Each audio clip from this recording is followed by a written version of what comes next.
Hey everybody, welcome back to the Irish Furian. This is the third installment of my Treason from Within series. This one is from the Irish Independent, and it was published first on July the 2nd, 2018 by Paul Williams. Okay, so the headline goes, Gardaí probe international scam whereby 1,000 bogus firms were used to set up sham marriages.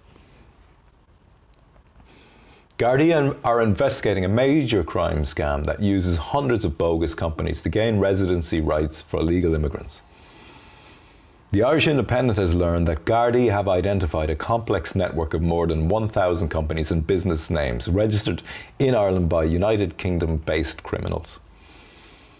The investigation is part of Operation Vantage, a 3-year-long inquiry by the Garda National Immigration Bureau, GNIB for short, which has uncovered widespread immigration fraud that has been generating millions of euro for organised crime gangs. It is suspected the scam has helped thousands of non-EU nationals, and mostly from the Indian subcontinent, India, Pakistan and Afghanistan, to gain European Union residency rights in order to bypass United Kingdom domestic immigration laws in the run-up to Brexit. Gardaí and United Kingdom immigration authorities involved in a major joint investigation to identify the organisers and trace those who obtained residency illegally. The investigation, under the command of Detective Chief Superintendent Dave Dowling, is largely based on individuals from India, Pakistan and Afghanistan.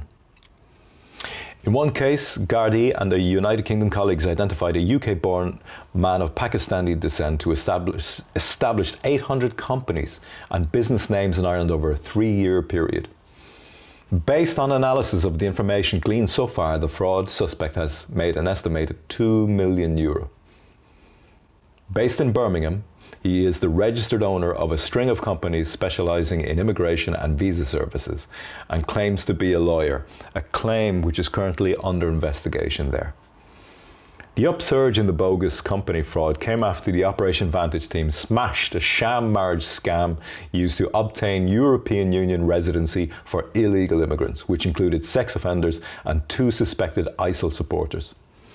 As recently revealed in the Sunday Independent, the GNIB is spearheading a major European-wide investigation in conjunction with Eurojust, Europol and police agencies in several European Union states, which is targeting the network that organised more than 2,000 fake registry office marriages here between non-European Union males and non-Irish female European citizens from 2011 to 2015.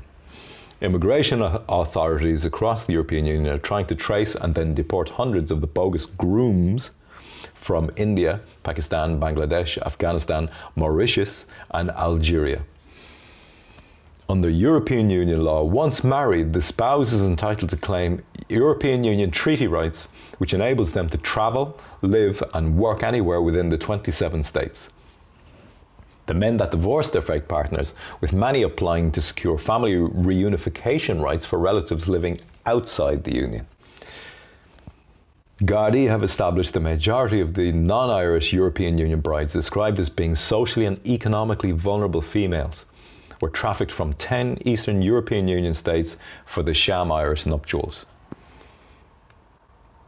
It has recently revealed the GNIB is investigating 970 individual marriages involving women from Latvia, Estonia, Slovakia and Portugal, in liaison with the law enforcement agencies in those states. It is understood the investigation centres on marriages between Asian nationals and 200 Latvian, 91 Estonian, 181 Slovakian females. The bulk of the cases involves more than 500 Portuguese brides. Meanwhile, Operation Vantage identified 16 Irish-based ringleaders involved in the scam, which is estimated to have generated more than 30 million for the gangs, who charged between €15,000 and €20,000 for each sham marriage. The women, however, were typically paid up to a paltry €3,000 for their services, often arriving in the country on the day of the ceremony and leaving immediately afterwards. Apart from sourcing the brides and arranging their travel, the fee included coaching the couples on how to convince the registrars they were genuine, providing the false documents and PPS numbers, organising the notification and registration of the marriage, and subsequent application for European Union residency. The ongoing analysis by the GNIB led to the resignation in April of a trainee Garda, originally from Bangladesh, who secured permanent European Union residency rights after marrying a Lithuanian woman here in a fake marriage 5 years ago. The probe also led detectives to 2 Algerian nationals with strong links to ISIL, both whom had married Slovakian women and who were subsequently deported. A spokesperson for the GNIB told the Irish Independent, "This is a very complex, ongoing investigation which involves several stakeholder agencies here in Ireland, and law enforcement and immigration agencies across the European Union." Operation Vantage was lost when the GNIB first investigated what we call sham marriages involving non-Irish European Union nationals and illegal immigrants who register as asylum seekers. And I do believe article ends there. Okay.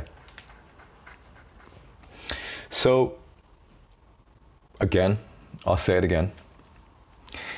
Our gloriously unelected leader, Leo Varadkar, has a plan for Ireland. It's called Project Ireland 2040. Ireland 2040.